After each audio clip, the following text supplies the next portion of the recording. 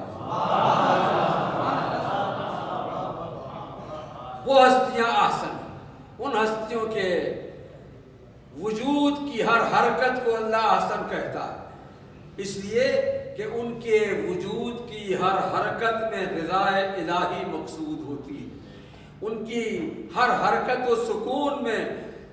آپ دیکھیں یہاں پر جو میں نے آیت کی تلاوت کا شرف حاصل کیا ہے، مہاجرن الی اللہ، ہجرت کرنے والا بن کر جو گھر سے نکلتا ہے تو وہ ہجرت ہے کیا؟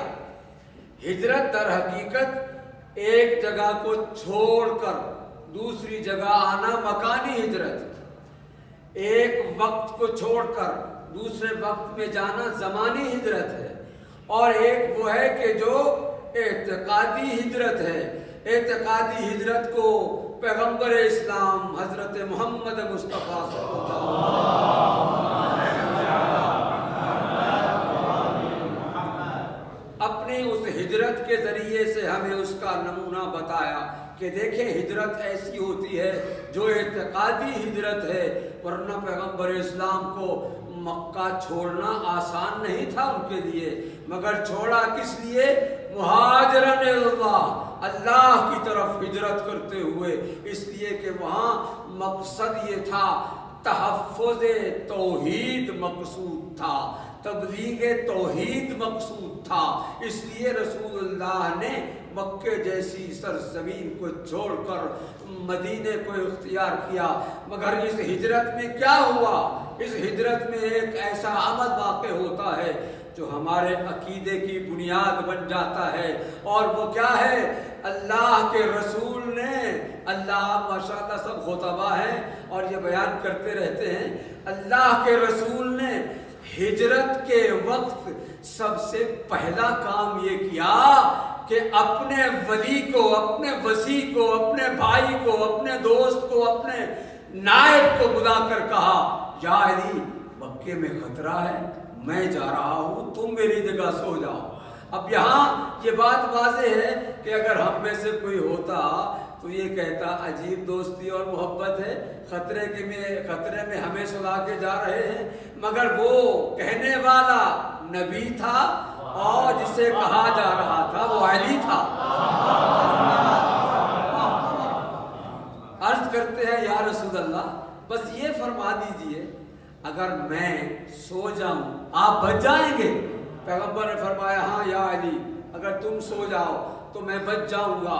یہاں پر پیغمبر نے ایک ایسا عمل کیا ہے جو آج کے بدبودار ذہنوں کو جواب ملتا ہے اس عمل سے، جو ہماری شبیہوں پر اعتراض کرتے ہیں۔ میں کہتا ہوں دیکھیے پیغمبر اسلام نے اپنی زندگی میں سب سے پہلی اور آخری شبیہ بنائی، اپنی شبیہ بنائی علی کو، بستر پہ لٹایا، اپنی عبا اڑائی، اپنا امامہ رکھا، اپنا عصا رکھا، اپنی نالین ساتھ رکھی۔ کیوں؟ تاکہ دیکھنے والا یہ سمجھے یہ محمد سو رہا ہے۔ تو میں کہتا ہوں جو اصل ہو اگر اس کی نقل بنایا جائے اسے تو ہم شبیہ کہتے ہیں، اور شبیہوں پر اعتراض کرنے والوں کو معلوم ہو جانا چاہیے یہ بدعت نہیں ہے، سنت مصطفیٰ ہے۔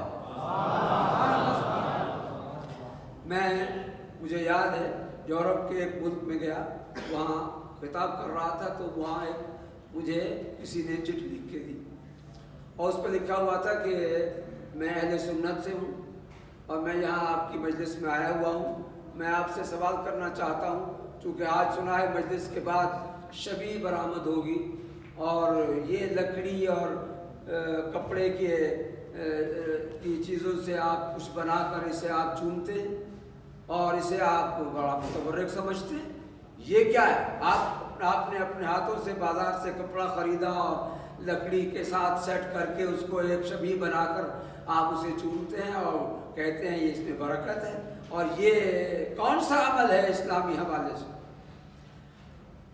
اب وہ میں بیان کچھ کر رہا تھا اور یہ سن کر، یہ پرچی دیکھ کر مجھے فوراً یہ خیال آیا کہ میں اس کو لمبی تمہید میں جانے کی بجائے مختصر سا یہ کہہ دوں، یہ بتاؤ کہ شب ہجرت پیغمبر نے اپنے بستر پر سلا کر کیا کیا تھا؟ اب وہ صاحب کھڑے ہو گئے، کہنا کہ یہ پرچی میں نے لکھی ہے، پیغمبر اکرم نے کیا کیا تھا؟ میں نے کہا آپ کو شاید ہجرت کا واقعہ معلوم نہیں، یا معلوم ہے تو آپ بتانا نہیں چاہتے، میں بتانا چاہتا ہوں آپ کو۔ آپ کے سوال کا جواب یہ ہے کہ پیغمبر نے اپنے ہاتھوں علی کو اپنے بستر پر سلا کر کافروں اور مشرکوں کے سامنے یہ ظاہر کرنے کے لیے کہ یہ محمد ہے، شبیہ بنایا علی کو اپنی، جسے پیغمبر شبیہ بنا کر سلا کر گئے، ہم اسی کی نقل کر کے شبیہ بناتے ہیں۔ یہ سنت ہے، بدعت نہیں ہے۔ وہ کہتا ہے کہ یہ تو پیغمبر نے اس وقت کافروں اور مشرکوں سے جان بچانے کے لیے کیا تھا، یہاں آپ کو کیا خطرہ ہے؟ میں نے کہا آپ نے تو میرا اور مسئلہ آسان کر دیا۔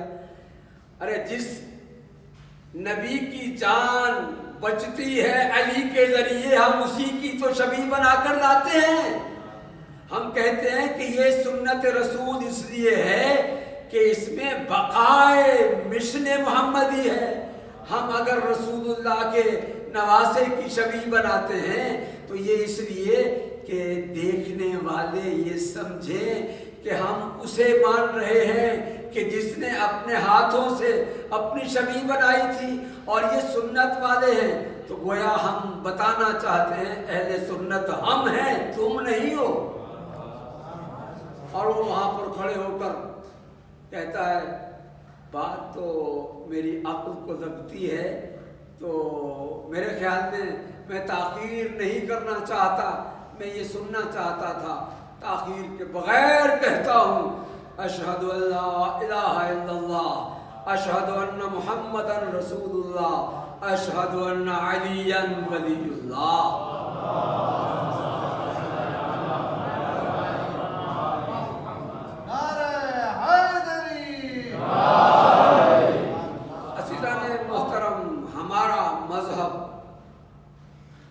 ہمارا عقیدہ، اس کی بنیاد دو ہی چیزیں ہیں، یا قرآن ہے یا سنت رسول۔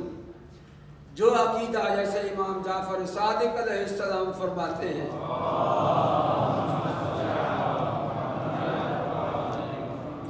ما وافق کتاب اللہ فخذوہ وما خالف کتاب اللہ فاترکوہ او واترہوہ علی الجدار۔ کتاب اللہ بنیاد ہے۔ عزیزان محترم، آپ یہاں سب مہاجر اللہ ہیں، سب مہاجر الرسول ہیں۔ میں سمجھتا ہوں کہ آپ کا مقام بہت بلند ہے، آپ علم حاصل کرنے کے لیے گھر سے نکلے ہیں، اور وہ علم کہ جو حقیقت میں نور ہے، العلم نور یقذفہ اللہ فی قلب من یشاء من عبادہ۔ اللہ جسے چاہتا ہے اپنے بندوں میں سے اس کے دل میں وہ نور ڈال دیتا ہے۔ العلم نور، اور وہ نور ہے کیا؟ ہم اپنی زبان میں، اردو زبان میں اس کا ترجمہ روشنی کرتے ہیں، ایسا ہے نا، نور روشنی، کیونکہ اس کے مقابلے میں کیا ہے؟ ظلمت، جسے ہم اپنی زبان میں اندھیرا کہتے ہیں۔ تو کیا اللہ روشنی ہے؟ اللہ نور السماوات والارض، اللہ آسمانوں اور زمین کا نور ہے۔ کیا اللہ روشنی ہے؟ زمین کی روشنی کیا ہے؟ زمین تو روشن ہے ہی نہیں، لیکن ہم کہتے ہیں زمین روشن ہے۔ وَأَشْرَقَتِ الْأَرْضُ بِنُورِ رَبِّهَا، زمین اپنے پروردگار کے نور سے چمکتی ہے، اور اس چمک کو ہم نہیں دیکھ سکتے، اس لیے کہ اس کے لیے چشم بینا چاہیے۔ ہماری مادی نگاہیں اسے دیکھ نہیں سکتی ہیں، اور نور وہ حقیقت الہیہ کہ جس کے ذریعے سے اللہ آسمانوں اور زمین پر حاوی ہے اور قادر ہے۔ اللہ نور السماوات والارض، اسی حوالے سے اللہ کہتا ہے کہ دیکھو اللہ یخرجہم من النور، یخرجہم الذین آمنوا یخرجہم من النور الی الظلمات، وہ لوگ کہ جو ایمان لائے اللہ انہیں یخرجہم من الظلمات الی النور، انہیں ظلمتوں سے نکالتا ہے، نور کی طرف لاتا ہے۔ والذین کفروا اولیاؤہم الطاغوت یخرجونہم من النور الی الظلمات، طاغوت کافروں کو نور سے دور کر کے ظلمتوں میں ڈال دیتے ہیں۔ تو کیا یہاں روشنی اور اندھیرا مراد ہے؟ ایسا نہیں ہے، بلکہ نور سے مراد وہ حقیقت ہے کہ جو اللہ صاحبان ایمان کو عطا کرتا ہے، اور وہ کافر کہ جو کافروں کو، اپنے ماننے والوں کو وہ طاغوت اس نور سے دور کر کے ظلمتوں میں ڈال دیتے ہیں، اس سے مراد اندھیرے نہیں ہیں دوستو، وہ نور حقیقت ہے، یہ ظلمتیں اس سے مقابل میں ہیں۔ لہٰذا ہمیں یہ تسلیم کرنا پڑے گا کہ اللہ جس نور سے ہمیں منور کرنا چاہتا ہے وہ نور ہے کہ جس سے پیغمبر اسلام نے فرمایا کہ اللہ نے ہمیں اپنے نور سے پیدا کیا۔ کنت انا وعلی نورا بین یدی اللہ قبل ان یخلق آدم 24,000 عام، اللہ نے ایک نور بنایا جو ہم اللہ کے سامنے آدم کی تخلیق سے 14,000 سال پہلے اللہ نے ہمیں پیدا کیا۔ اس نور کے حوالے سے پیغمبر فرماتے ہیں فَقَسَّمَهُ بینی و بین علی، اللہ نے اس نور کو تقسیم کیا، ایک جز مجھے بنایا، ایک جز علی کو بنایا، اور اس نور کی حقیقت کو کوئی اپنے لفظوں میں بیان کر ہی نہیں سکتا ہے۔ دنیا جتنی تعریفیں کرتی رہے، نور کی حقیقت کو کوئی نہیں سمجھ سکتا۔ آج ہم یہ کہتے ہیں کہ نور وہ حقیقت الہیہ ہے کہ جس کی اصل سے کون پیدا ہوا؟ وہ پیدا ہوا جو کہتا ہے آنا وعلی من نور واحد، میں اور علی ایک ہی نور سے ہیں، ہم مولا کائنات کی بارگاہ میں بیٹھے ہیں اور اس نور سے منور ہونے کی کوشش کر رہے ہیں۔ میں سمجھتا ہوں آپ خوش قسمت ہیں کہ آپ یہاں نور علم علی سے منور ہونے کے لیے اپنے گھروں سے آئے ہیں۔ اور یاد رکھیے، جو شخص طہارت قلب کے ساتھ اس فضا میں سانس لیتا ہے، اللہ اس کا یہ سانس لینا بھی عبادت قرار دیتا ہے۔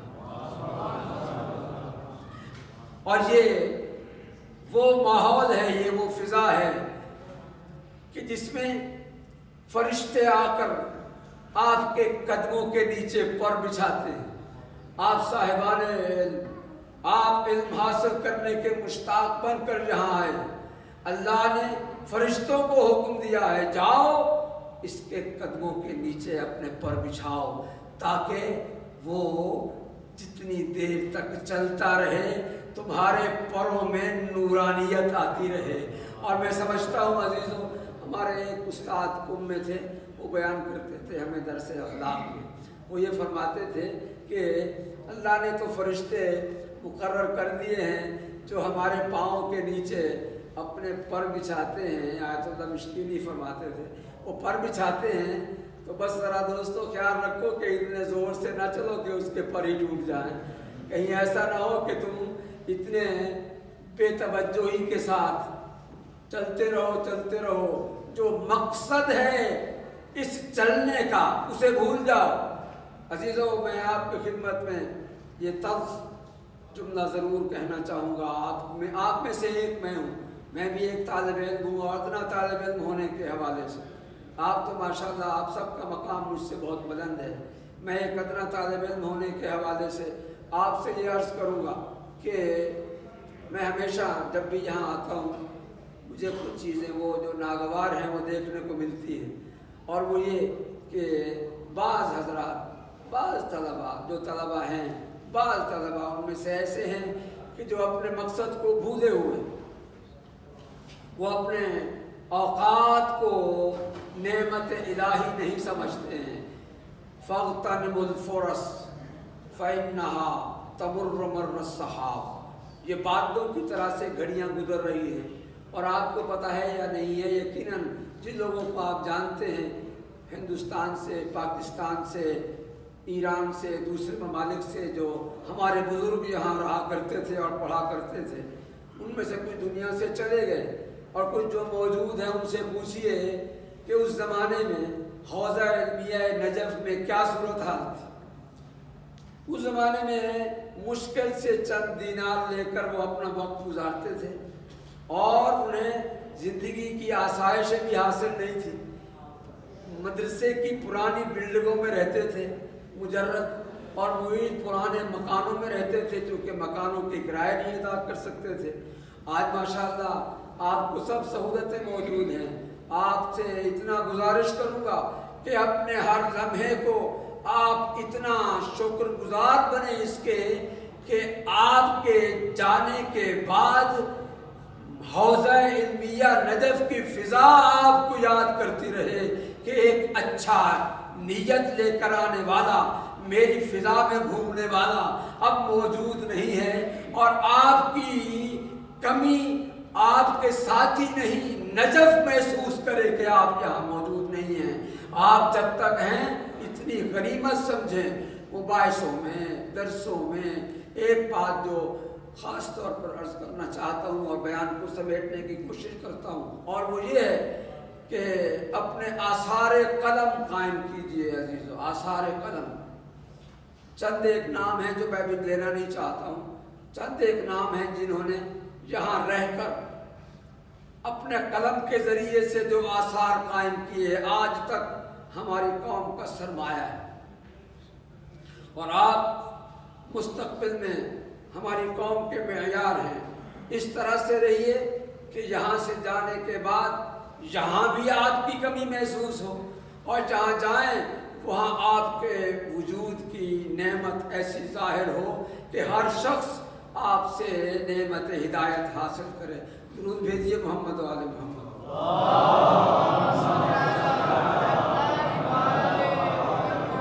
تو میں عرض کر رہا تھا کہ ہم یہاں آئے ہیں علم حاصل کرنے کے، علم کے درجات جتنا علم حاصل ہو جائے، اور ہم اس ہستی کے شہر میں آئے ہوئے ہیں۔ تاریخ میں بڑی ذمہ داری سے یہ بات عرض کر رہا ہوں، تاریخ میں نہ کسی نبی نے، نہ کسی رسول نے، نہ پہلے نہ ان کے بعد کسی نے بھی یہ اعلان منبر پر کبھی نہیں سوچا، ہم نے نہیں کہیں دیکھا کہ اس نے کہا ہو سلونی سلونی جو چاہو پوچھو سوائے علی۔ اب ظاہر ہے ایک شخص نے، جس کا نام بھی شاید میں لینا اس لیے نہیں چاہتا ہوں کہ ہمارے جذبات کو ٹھیس پہنچتی ہے جب اس کا نام آتا ہے، تو اس منحوس نے پوچھا یا علی یہ بتائیے کہ میری جیب میں کیا ہے؟ امیر المومنین ایک مرتبہ مسکرا کر اس کی طرف دیکھ کر فرماتے ہیں اگر اس کا جواب سب کے سامنے بتا دوں تو کسی کے سامنے منہ دکھانے کے قابل نہیں رہے گا۔ وہ کہتا ہے یا علی بتائیے میری جیب میں کیا ہے؟ مولا کائنات جواب میں ارشاد فرماتے ہیں کہ پھر مجھے یہ بتانا پڑے گا کہ یہ جو کوئی تیری جیب میں ہے تو نے کہاں سے چرایا ہے، اور پھر یہ بھی بتانا پڑے گا کہ یہ اس کا اصل مالک کون ہے، چاہتے ہو بتاؤں؟ وہ کہتا ہے یا علی اتنا ہی کافی ہے۔ بس وہی تھا جس نے باہر جا کر کہا اگر علی نہ ہوتے تو میں ہلاک ہو جاتا۔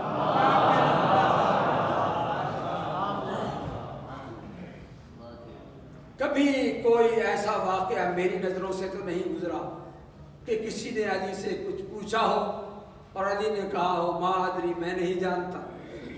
جس نے جو پوچھا مولا کائنات نے بتایا۔ چنانچہ ایک مرتبہ ایک شخص کھڑا ہو گیا مولا کائنات کی مجلس میں اور کہتا ہے کہ یا علی یہ بتائیے جبریل کہاں ہے؟ امیر المومنین مسکرا کے فرماتے ہیں کہ جبریل کہاں ہے، یہ سوال کر رہا ہے تو امام نے آسمان کی طرف نگاہ کی، امام نے دائیں دیکھا، امام نے بائیں دیکھا۔ یہ کس کا جملہ میں بیان کر رہا ہوں؟ جو رئیس الواعظین مولانا ابن حسن نونہروی رحمۃ اللہ علیہ، جنہوں نے واعظین کو درس دیا، درسگاہ مہیا کی لکھنؤ میں، ان کا یہ جملہ ہے جو میرے والد صاحب نے مجھے بتایا۔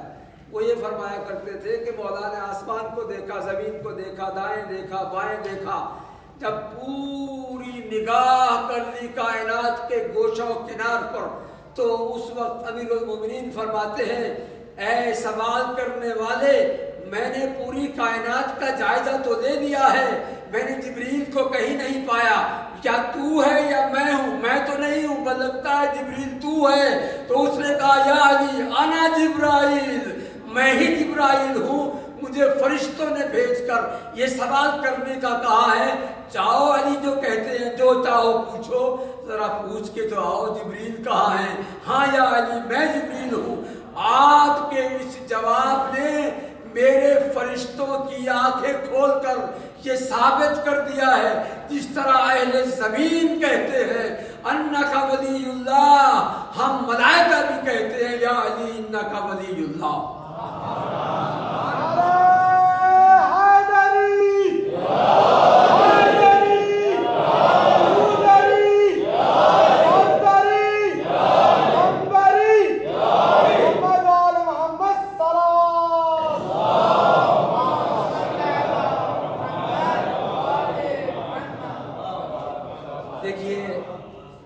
بہترین شاگرد تو وہ ہوتا ہے کہ جو ہمیشہ اپنے استاد کو یاد کرے کہ اس سے ہی میں نے علم حاصل کیا، اور اپنے استاد کو یاد کرنے والا ہی نیک نام شاگرد کہلاتا ہے۔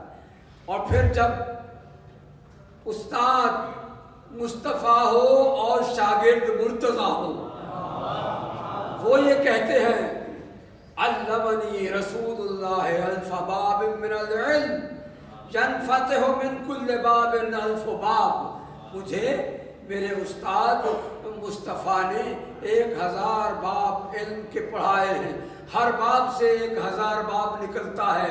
انی اعلم طرق السماوات من طرق الارض، آسمانوں کے راستوں کو زمین کے راستوں سے بہتر جاننے والا علی ممبر پر یہ کہہ رہا ہے۔ تاریخ بتاتی ہے کہ کسی نے بھی علی کے اس اعلان پر اعتراض نہیں کیا، بلکہ قبول کر کے یہ بتایا کہ جو کچھ آپ کہہ رہے ہیں سچا استاد تھا تو سچا شاگرد۔ صلوات پڑھتے محمد۔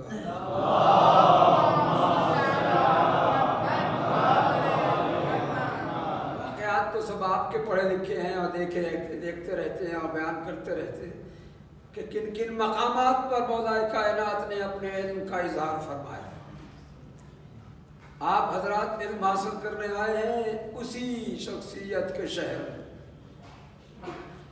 پھر درخواست کروں گا کہ اپنے لمحات کو علم سے منور کیجیے، کوئی لمحہ آپ کا علم کے بغیر نہیں ہونا چاہیے، اس لیے کہ آپ پر فخر کرے گا مولا کائنات، آپ پر فخر کریں گے کہ میرے شہر میں رہنے والے علم سے مالا مال ہو کر یہاں سے گئے ہیں، اور وہ علم وہی ہے کہ جو حقیقت میں نور ہے۔ عزیزوں، اس نورانیت کی حقیقت سے منور ہو کر جائیے۔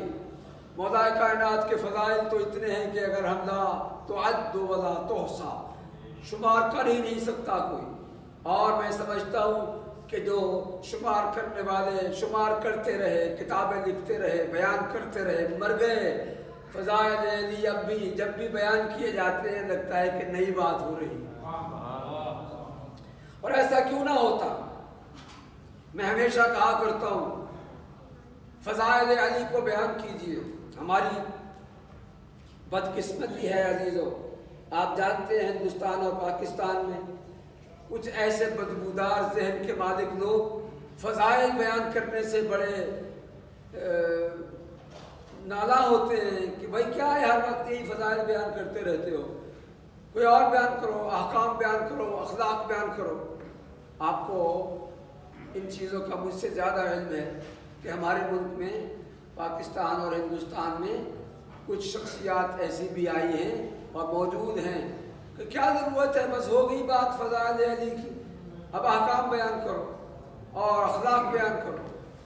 میں نے ایک مرتبہ کسی اجتماع میں، بہت سارے اجتماع، وہ لوگ بدبودار ذہن والے بھی موجود تھے، میں نے کہا کہ کچھ لوگ کہتے ہیں کہ فضائل بیان کرنا اب کافی نہیں ہے، ضرورت آگے تشریف لائیے، میرے خیال میں فرما رہے ہیں آگے آ جائیے، تھوڑا سا آگے آ جائیے تاکہ آنے کا وقت راستہ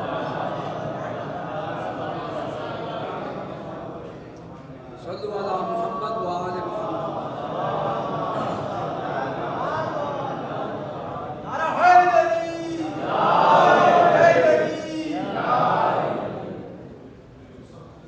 پھر بھی بلند آواز سے صلوات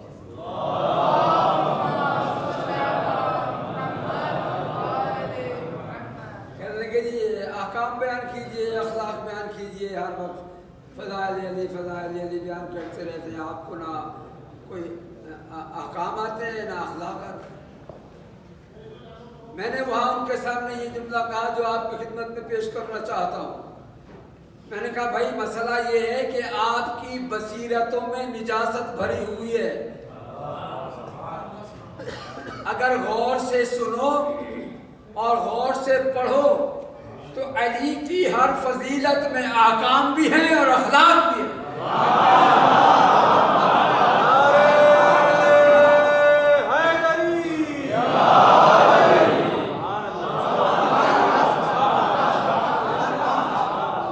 میں نے ان سے کہا کہ اس کی مثال دیتا ہوں، صرف بیان نہیں ہے، دعویٰ نہیں ہے، دلیل پیش کرتا ہوں۔ مولا کائنات نے حالت رکوع میں زکوٰۃ دے کر بتایا کہ علی محافظ نماز بھی ہے، محافظ زکوٰۃ بھی ہے۔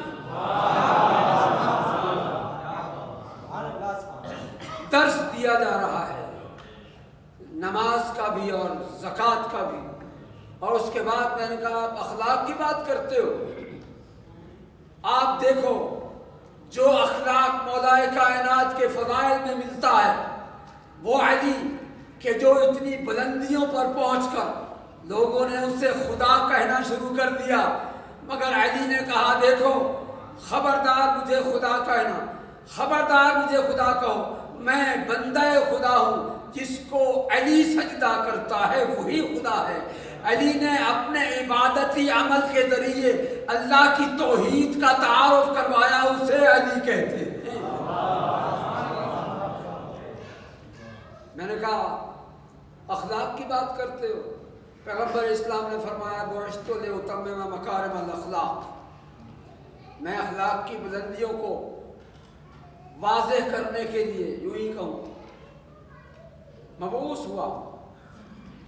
میں کہتا ہوں جو اخلاق محمدی کہلاتا ہے، یہ جملہ میں نے وہاں بھی بیان کیا تھا اور آج آپ کی خدمت میں پیش کرنا چاہتا ہوں کہ احکام و اخلاق کی تبلیغ کرنے والوں کو فضائل علی سے اتنی چڑ ہے تو سنیں، مولا کائنات نے فرمایا کہ مجھے میرے معلم مصطفیٰ نے اخلاق کی وہ عظمتیں عطا فرمائی ہیں کہ جن عظمتوں کو بیان کرنے کے لیے اللہ کے رسول نے فرمایا مجھے انہی کے لیے بھیجا گیا ہے۔ علی فرماتے ہیں وہ اخلاق کی عظمتیں ساری کی ساری میرے وجود میں جمع ہو گئی۔ کون سا اخلاق؟ اخلاق کسے کہتے ہیں؟ اخلاق کا معنی کیا ہے؟ خلق کی جمع ہے، اخلاق صفت، اخلاق خلق یعنی وہ عادات۔ میں کہتا ہوں کہ ذرا مولا کائنات کی زندگی کا مطالعہ کریں، مولا کی زندگی کی کون سی ایسی عادت تھی جس سے سیرت مصطفیٰ نہ جھلکتی ہو؟ اخلاق کی وہ بلندیاں کہ جو مکارم الاخلاق کہلاتی ہیں، وجود مرتضیٰ میں ایسی جمع تھی، جب بھی آتے حضور کی خدمت میں دو زانو بیٹھ جاتے، جیسے ایک شاگرد استاد کی بارگاہ میں بیٹھتا ہے، دو زانو بیٹھتے ہیں، اور اس وقت جو بھی آتا کوئی سوال کرتا تو پیغمبر اسلام علی کی طرف دیکھ کر کہتے یا علی اس کا جواب دو۔ اب علی جواب دینے سے پہلے کہتے یا رسول اللہ، استاد کے سامنے لب کشائی کرنا یہ میری جرأت نہیں ہے، اگر آپ حکم دیتے ہیں تو میں ادا کرتا ہوں، امتثال امر کرتا ہوں۔ پیغمبر اسلام کی بارگاہ میں اتنے تواضع کے ساتھ بیٹھنے والے کو علی کہتے ہیں۔ اخلاق علی، کردار علی، خلوت علی، جلوت علی، عبادت علی، زہد علی، اور پھر اس کے بعد میں سمجھتا ہوں بیان کے آخری جملے میں عرض کروں گا، آپ کی زحمتوں کو کم کرنے کے لیے اتنا عرض کرنا چاہتا ہوں عزیزوں، یہاں آپ کا چلنا یہ بتائے کہ یہ علی والا ہے، آپ کا بولنا یہ بتائے یہ علی والا ہے، کہنے دیکھنے والے کو پوچھنے کی ضرورت نہ پڑے کہ اس کا امام کون ہے، کون ہے، کس مذہب میں ہمارے ائمہ جیسی پاکیزہ ہستیاں پائی جاتی ہیں، بتائیے۔ وہ لوگ کہ جو دروازہ علی پر جھکتے تھے، ان سب کے چہرے تو اس وقت بے نقاب ہوئے جب پیغمبر نے فرمایا کون ہے کہ جو میری نصرت کو آئے، اٹھا تو صرف ابو طالب کا لال اٹھا، یہ بتانے کے لیے کہ یہ سارے وہ ہیں کہ جو کسی مقصد کے لیے آپ کے پاس بیٹھے ہیں، اور میں وہ ہوں جو آپ کے ذریعے اللہ کی رضا کے لیے آپ کے پاس بیٹھا ہوں۔ یہ قرآن مجید کی آیتیں تعارف اور شاعرانہ کلام نہیں ہے، وَمِنَ النَّاسِ مَن يَشْرِي نَفْسَهُ ابْتِغَاءَ مَرْضَاتِ اللَّهِ، یہ لفظ الفاظ ہی نہیں ہے، شاعرانہ گفتگو نہیں ہے۔ اللہ صفت بیان کرتا ہے کہ جو میری رضا کو حاصل کرنے کے لیے اپنے آپ کو بیچ دیتے ہیں، اور جب بیچنے والا علی ہو اور خریدار خدا ہو تو پھر مقام ہی کیا ہوگا۔ بیچنے والا نفس کو، اپنی ذات کو، اپنی ہستی کو، اپنی زندگی کو۔ عزیزان محترم، میں سمجھتا ہوں ہم خوش نصیب ہیں کہ اللہ نے ہمارے دلوں میں ولایت علی کی نعمت رکھی ہے، اور یہ نعمت ملتی اسے ہے کہ جو خوش نصیب ہو، جس کا عالم ذر میں جس نے اقرار ولایت کیا۔